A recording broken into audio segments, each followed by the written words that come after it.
We will strengthen, we will transform the NATO. We will also boost our ability for forward deployed capabilities, like assigned to defend.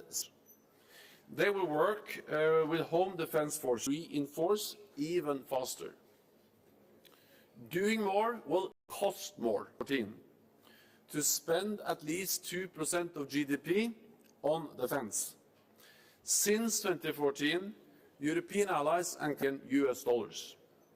9 allies now reach or exceed the 2% target. 9 by 2024. And an additional 5 have come, not as a ceiling. Not as a ceiling.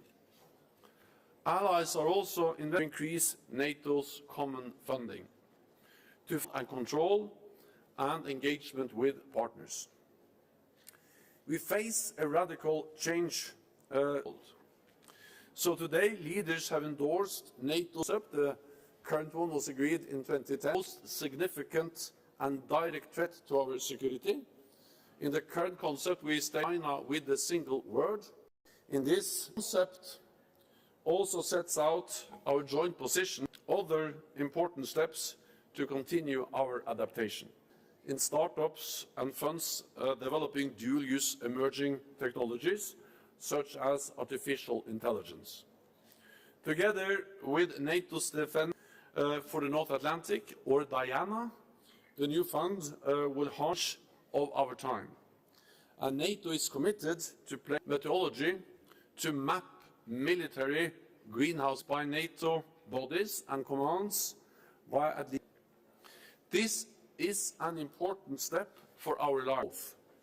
So we must maintain our.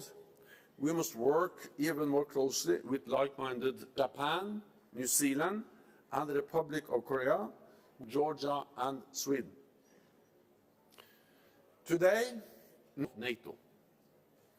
The agreement concluded last night by Turkey, Finland and Sweden paved the way for this decision.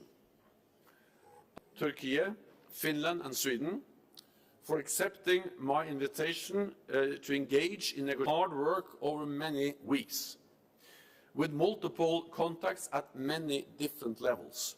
Senior officials have had 2, and last night we met President Erdogan, President Niinistö, and Prime Minister Andersson, and we were able to reach the final. This is a good agreement for Turkey.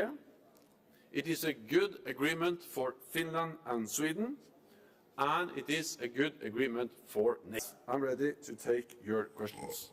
Okay, we'll start with CNN.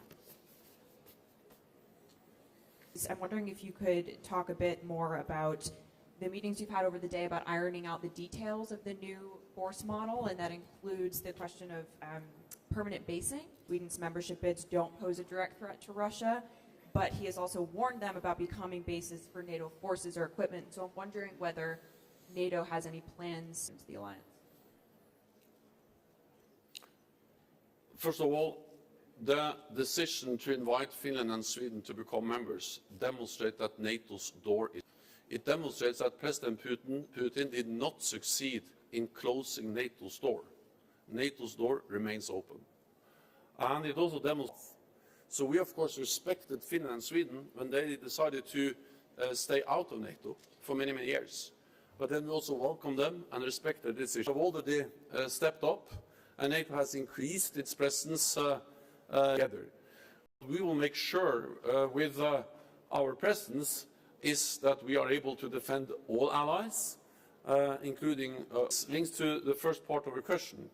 When it comes to this fundamental shift in our deterrence and defense, this is about air, sea, land, cyber, and that entails or is composed of 3 main elements. Partly more forward presence.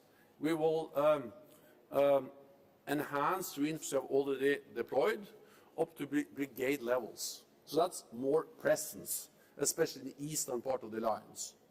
The second element is more pre-positioned. We know that actually to move people can go quite fast, but to move heavy equipment, battle tanks, ammunition, fuel, all kinds of supplies. So if you have that pre-positioned in place, positioned equipment, and then these forces will then rotate in and out, they will train, they will be familiar with the terrain, with the pre-positioned equipment. And for instance, one example of this is designating a specific brigade in Germany. Then this German brigade has a specific responsibility and I would say advantages to reinforce and support Lithuania if needed. So these makes it also is actually giving. Oana, Interfax Ukraine. Happy birthday, Oana. And thank you from President Zelensky address.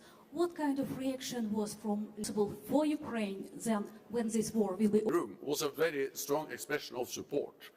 And not only expression delivering to Ukraine. The Netherlands also made announcements on more heavy weapons as a message in deeds, but also in words, but also in deeds. But I think also it's very clear that allies are prepared for long haul. War prepared for long haul, and that was also that they are fighting for their independence. But they're also fighting for values which are important for NATO, and therefore this matters for our security. Our table, but it is important that Ukraine is able to get an agreement on their terms, which is achieved around the negotiating table and their strength on the battlefield, and therefore our focus now is to support them on the battlefield with many different types of lethal and non-lethal support.